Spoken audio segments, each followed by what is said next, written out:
I have done very large group work with Lynette, primarily around killer briefs.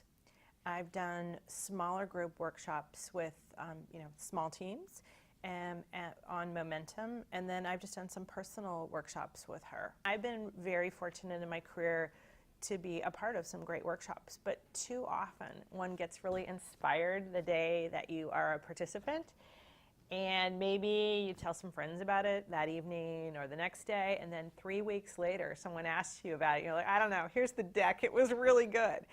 But this magical blending of business rigor, theory, and then really some very practical things that people can do immediately and put into their business practice, for me is a really, really positive differentiator.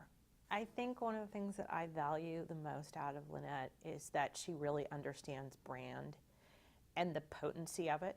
And she understands that when an organization defines who their brand is, when they really understand their why, and they can communicate that to everyone. And that if you stopped anyone in the hallway and you asked about the brand, there would be some clarity of thinking.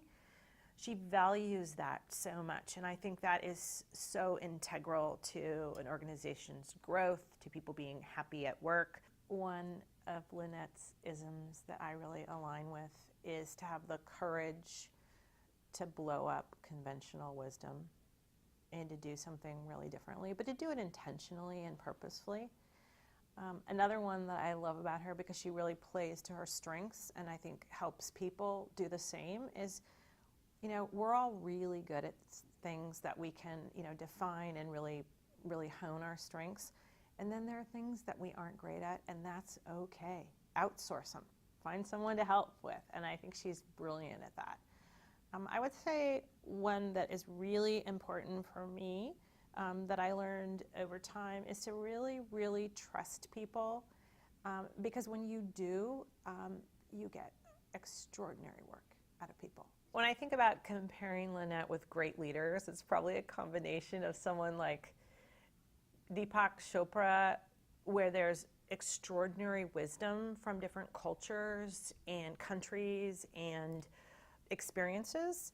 And I would combine that with somebody like Warren Buffett, who's ridiculously successful in business because she really does understand the complexities of today's business climate. I think that's really important, that blend. I would probably also throw in there Blake, who started Tom's, because I think she has a really inherent belief that doing well and doing good can happen simultaneously. And then just for good measure, we got to throw some women in there, right? I think I would put a bit of Tina Fey or Amy Poehler or maybe Amy Schumer, because she does have a sense of humor. I tell people that she is a deep thinker with a lot of practical business experience, that she is at one time both a creative and a strategist, and that she feels like more like someone who's on your team, that she's really genuinely consultative, and that they're going to get something valuable out of it. I recommend her all the time. I recommend her for big groups. I recommend her for small groups. I recommend Lynette and the work that she does for individuals who are just wanting to redefine, business challenge or work on their own brand. So Lynette's someone I consistently talk to others about.